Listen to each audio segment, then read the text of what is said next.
Hi పిల్లలు, welcome to back to the Bible programme. పిల్లలు, back to Bible అనే ప్రోగ్రామ్తో మేము ముందుకు వచ్చేసాం. సో మన మధ్యలో ఉన్న బైబిల్లో నుంచి ఒక గెస్ట్ని పిలుద్దామా? Aunty please come. కూర్చోండి ఆంటీ. బ్యాక్ టు బైబిల్ అనే ప్రోగ్రామ్కి మిమ్మల్ని ఇన్వైట్ చేస్తున్నాం ఆంటీ. థ్యాంక్ యూ అమ్మా. మీ పేరేంటి ఆంటీ? నా పేరు మరియా. నన్ను బెతనియా మరియా అని కూడా అంటారు. అదేంటండి, మీ ఇంటి పేరు బెతన్యానా? లేదమ్మా, మేముండే ఊరి పేరు బేతనియా. బెతన్యా అంటే ఎప్పుడు అందరికి సిక్గా ఉంటారు, చాలా చిన్న విలేజ్ అంటారు, అదేనా ఆంటీ? అవునమ్మా, ఆ బేతనియానే. జీసస్ మీ ఏరియాకి వచ్చినప్పుడల్లా మీ ఇంటికి వస్తారా ఆంటీ? అవునమ్మా, ఏసయ్య మా ఊరు వచ్చిన ప్రతిసారి మా ఇంటికి వచ్చేవారు. ఏసయ్య రాకతో గుర్తింపు లేని మా చిన్న పట్టణం ఎంతో గుర్తింపును పొందింది. మా ఊరు పరిస్థితే మారిపోయింది. ఆంటీ, చాలామంది ఆంటీస్ వాళ్ళ ఇంట్లో ఉండకపోతే ఈ ఇంట్లోనో ఆ ఇంట్లోనో ఉంటారంట కదా ఆంటీ. మరి మీ కేర్ ఆఫ్ అడ్రస్ ఏంటి? నాకు చాలా ఇష్టమైన ప్లేస్ ఏసయ్య పాదాలేనమ్మా. అంతకంటే గొప్ప ప్లేస్ నాకు ఇంకెక్కడా దొరకలేదు. ఆయన పాదాల దగ్గర నేను ఎన్నో విషయాలు నేర్చుకున్నాను, మార్చుకున్నాను. అక్కడ దొరికిన ధైర్యం, ఆదరణ నాకు ఇంకెక్కడా దొరకలేదమ్మా. ఓహో, అందుకేనా మీ పేరున్న ప్రతి చోట యేసయ్య పాదాలని ఉంటుంది? అవునమ్మా. మార్తా ఆంటీ యేసయ్య కోసం వంటలు చేస్తుంటే మీరు ఎందుకు హెల్ప్ చేయలేదు? మేమిద్దరం అక్కా చెల్లెళ్ళం, చాలా ప్రేమగా ఉంటాం. అప్పటి వరకు తనకి హెల్ప్ చేశానమ్మా.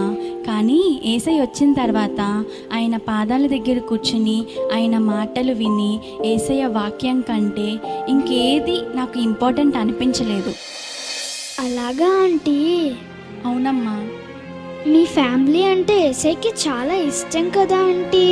మరి మీ బ్రదర్ లాజరస్ అన్న చచ్చిపోయినప్పుడు ఎందుకు రాలే యేసయ్య తొందరగా? ఫస్ట్ చాలా బాధేసింది, కానీ తర్వాత అర్థమైంది, అనారోగ్యంతో ఉన్నవారిని స్వస్థపరచడం కంటే చనిపోయిన వారిని తిరిగి లేపడం ఎంత గ్రేట్ కదా.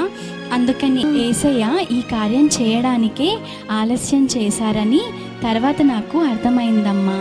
ఏదైతేనే నా తమ్ముడు మరణం నుంచి తిరిగి లేచాడు, దేవుడికే మహిమ. మీరు చాలా రోజుల నుంచి దాచిపెట్టిన అత్తర్ని మీరు యేసయ్య పాదాల దగ్గర ఎందుకు పగలగొట్టారంటే మీకు మనసులో ఒప్పింది? యేసయ్య అంటే నాకు ప్రాణమమ్మా. ఆయనకు మించింది నా జీవితంలో ఏదీ లేదు. అందుకే నాకెంతో ఇష్టమైనది ఆయనకిచ్చి ఆయన అంటే నాకెంత ఇష్టమో తెలియజేశాను. అవునా ఆంటీ, మీరు చాలా గ్రేట్. అంత కాస్ట్లీది యేసయ్య దగ్గర పగలగొట్టమా? చాలా గ్రేట్ ఆంటీ మీరు. థ్యాంక్ యూ అమ్మా. అత్తరు మాత్రమే కాదు, మీ హెయిర్తో కూడా యేసయ్య పాదాలు తుడిచారు.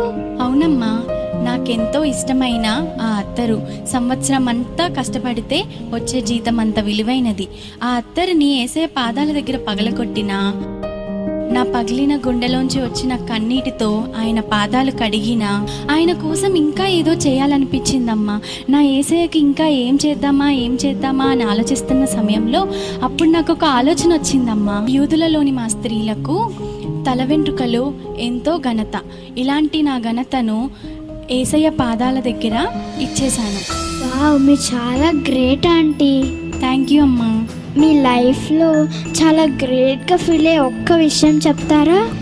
ఖచ్చితంగా చెప్తానమ్మా. నేను యేసయ్య పాదాల దగ్గర చేసిన ఆ చిన్న పరిచర్య యేసయ్యకు ఎంతో హ్యాపీనెస్ని ఇచ్చింది.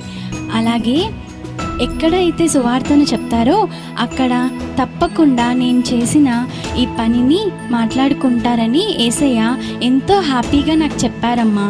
అవునా ఆంటీ? అవునమ్మా.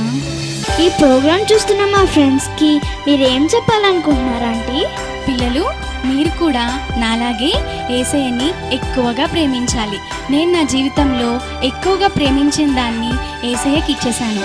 అలాగే మీరు కూడా ఎక్కువగా ప్రేమించే మీ జీవితాలని యేసయ్యకిస్తే నన్ను బ్లెస్ చేసినట్టే యేసయ్య మిమ్మల్ని కూడా బ్లెస్ చేస్తాడు. వావ్, మీ గురించి బోల్డని విషయాలు నేర్చుకున్నాము ఆంటీ. మీరు రావడం మాకు చాలా హ్యాపీగా ఉంది aunty. Thank you so much aunty.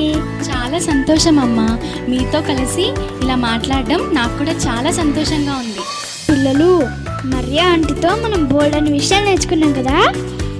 మరి ఈ బ్యాక్ టు బైబిల్ ప్రోగ్రామ్తో మీరు చాలా బ్లెస్డ్ అవుతున్నారు కదా.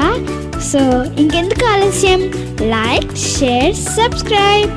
పిల్లలు, మన దగ్గరికి మరియా ఆంటీ వచ్చింది కదా, మరి ఆంటీకి బాయ్ చెప్దామా? బాయ్ ఆంటీ, బాయ్ పిల్లలు.